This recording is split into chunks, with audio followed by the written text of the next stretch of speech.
The third derivative of carboxylic acid is going to be the esters. I showed you that like ester can be in a form produced by using acyl chloride or anhydride, but also the ester can be prepared from carboxylic acid directly under either acidic or basic condition.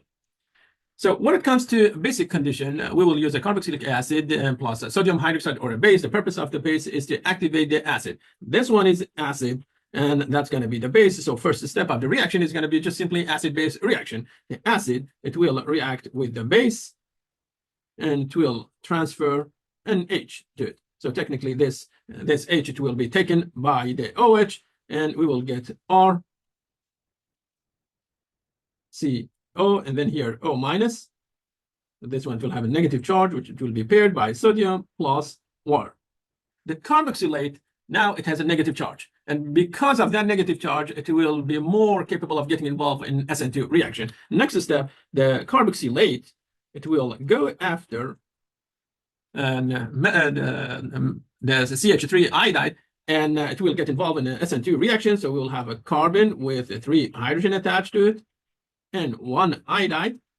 This oxygen, it will attack the carbon while oxygen is getting inserted. Iodide will leave the system. It's a simple SN2 reaction, and the output of it, it will be RCO, and then here OCH3 plus sodium plus I minus,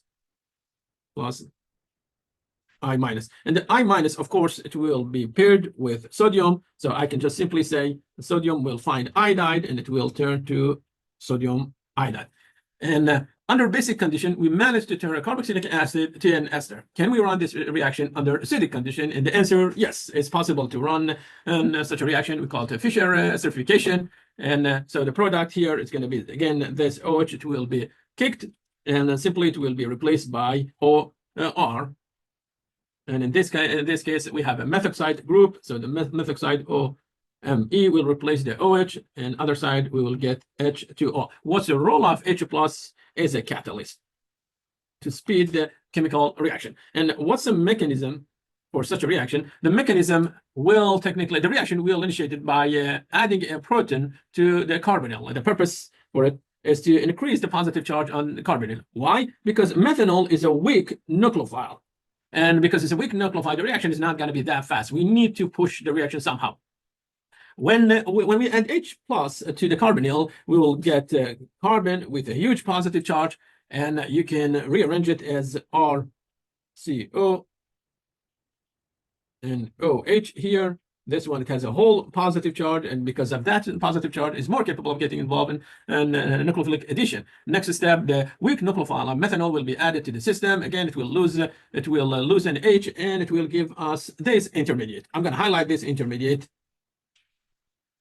This intermediate is not terribly far from hydrate, acetol, or ketone. And as you see here, we have 3 oxygen attached to a carbon.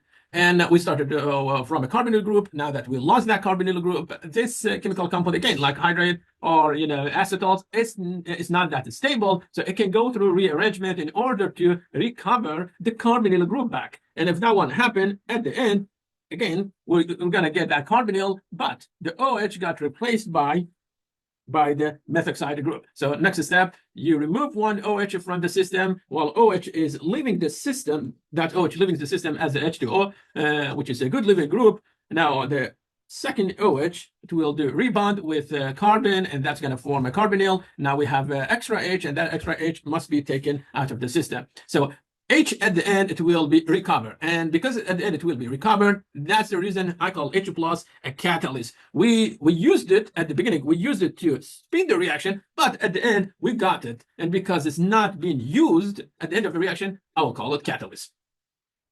Now, if you take an ester and treat it with a base is going to replace the OR. And if that one happened, we will get R attached to a carbonyl. And other side, we will have OH plus the OR, it will get an H, so it will turn technically to ROH. I should say RO, and this one has negative, and here we have a positive charge there. Now, the solution is basic. And because it's basic, you can't have acid inside the solution. So this one is going to react with sodium hydroxide. So next step, sodium hydroxide is going to get involved, and it will turn it to RCO, O minus, and the O minus will be paired with sodium. Now, what else? I get water. And now that we have water, the RO, it can still etch from water, and these two, I'm going to circle those are going to give us technically ROH. So if I want to summarize the reaction, it will be something like this. We had RCO, and here, let's say CH3, reacting with sodium hydroxide. That's the first step. And the second step, we will treat it with water. And so we're going to get RCO, the methoxide. It will be replaced by OH. And next, we'll get CH3O minus. Okay. And I said we can have like an acid inside the solution. So we're going to take this technically H, we'll give it to this species, it will turn to alcohol, and that's going to turn to carboxylate. So you get carboxylate plus an alcohol whenever you run when you're in hydrolysis of an ester with sodium hydroxide. Now, you can run the reaction under acidic condition. And again, the first step, it will be the activation of the carbonyl. This one, it will go after H, and we will get R. Again, here O, and this one will be replaced by water, and we will get OH. Other one, we will get MEOH.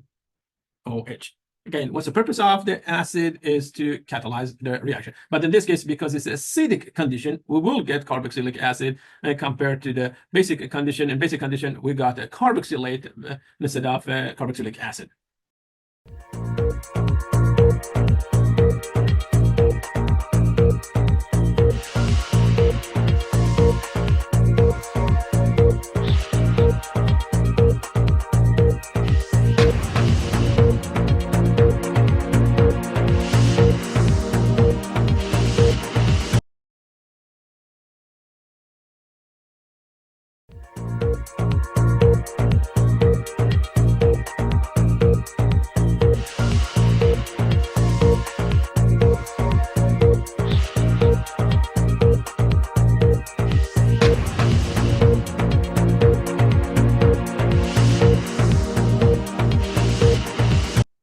Esters are more reactive than amide. So that means you can use an ester to form an amide. And so if you take an NH3 and reacted with an ester, simply the OR will be replaced by NH2, and you will get RCO. And in this case here, we get NH2. What's going to happen with the third hydrogen? Third hydrogen will be paired with oxygen, and that's going to give us methanol. So we get CH3, and then we will have O, and here is the third hydrogen. So from an ester, we got an amide.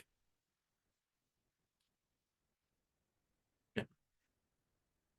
Esters, similar to acyl chloride or anhydride, they can get involved in chemical reaction with a Grignard reagent, and then like the mechanism is going to be really similar to, or copy paste of those two reagents. The first step or first mole of a Grignard reagent will be used to get rid of the leaving group, which is OR. So first step, we will have R with a negative charge. It's going to go after the carbonyl, and O methyl will leave the system. So we get CH3, CO, and here we will have R group there, and plus next one we get Mg, Br, and also OCH3. Now, if we have more than one mole, this piece or that ketone, it can get involved in a nucleophilic addition reaction, and a second Grignard reagent, another R, it will go after this carbonyl, and that's going to give us the alkoxide. We'll get an oxygen with a negative charge, which will be treated with water or aqueous solution in order to neutralize it. And if that one happened, that's going to give us, that's going to give us a tertiary alcohol. So we started from an ester, we ended with a tertiary alcohol, and we've seen the same mechanism for anhydride or acyl chloride.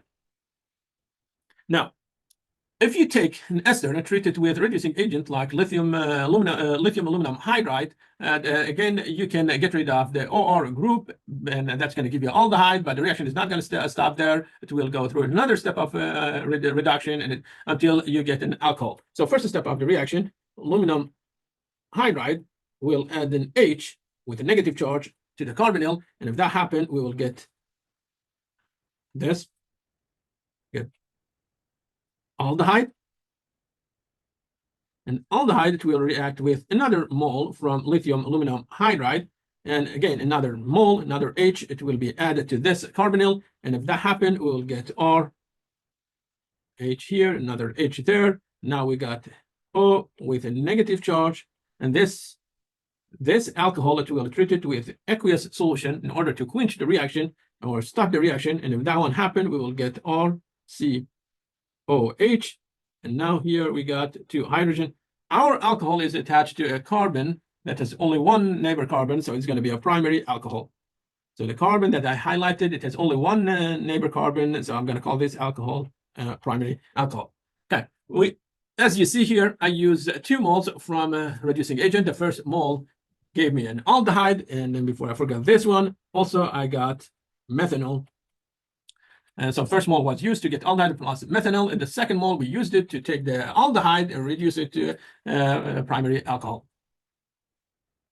Now, can I stop the reaction when I got the aldehyde? Is it possible to stop it there? With the lithium aluminum hydride, the answer is no, because that's really strong reducing agent. But if you use a bulky reducing agent, it is possible, and we mentioned this one before. So this one is gonna give us only 1 mole.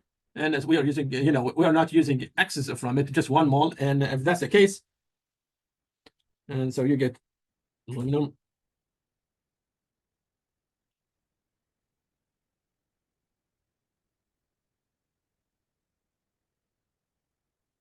Because it has only 1 hydrogen, this hydrogen will be added to the carbonyl, and we will get R, C, O, and H. And now what's going to happen? The methoxide group, it will be paired with hydrogen from water, and that's going to give us a methanol. So in order to get aldehyde, you can use a bulky reducing agent and drop the temperature to -70 to stop the reaction there. And this is going to be the end of this lecture, and thank you very much.